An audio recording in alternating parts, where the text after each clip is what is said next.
All good stories have some sort of mystery to it. And so when I saw this book went on the market, I simply had to get it. And so the book I'm talking about today is this one. The detective is already dead.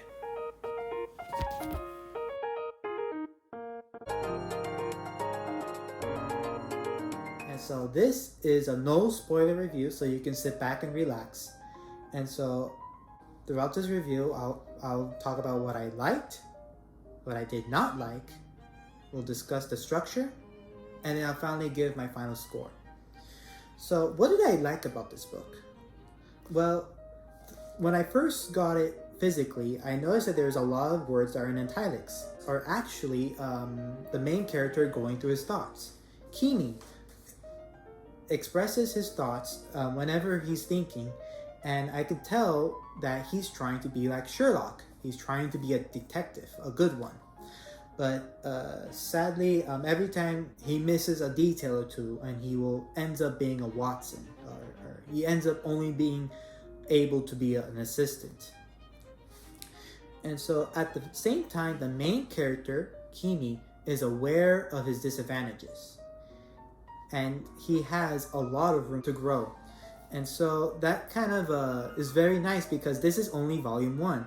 So I can imagine future volumes, it will be exciting to see how this character development takes place.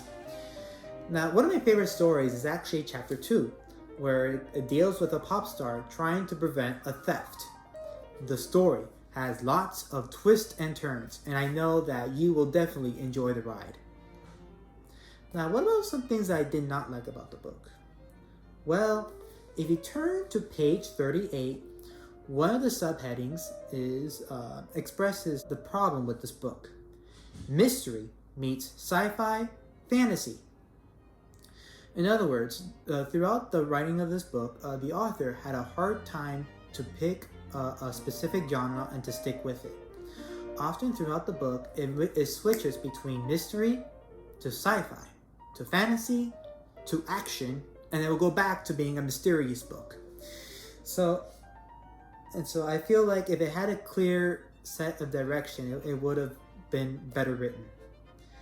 One of the anime connoisseurs in the community mentioned that whenever this anime adoption gets aired, that he will give it a high rating if they pull off the ending well.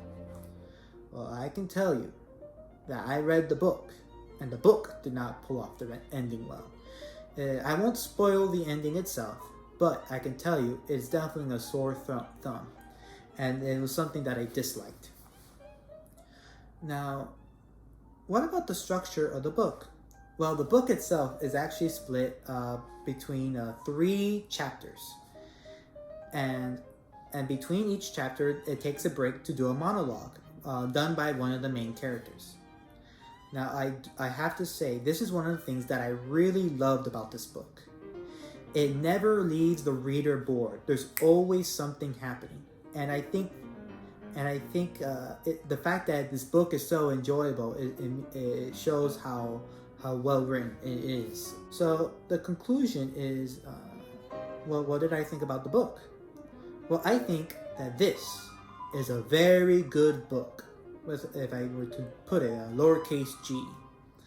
And if you really were to twist my arms, I'll give it a 4 out of 5 stars. And I would recommend this book to read to others.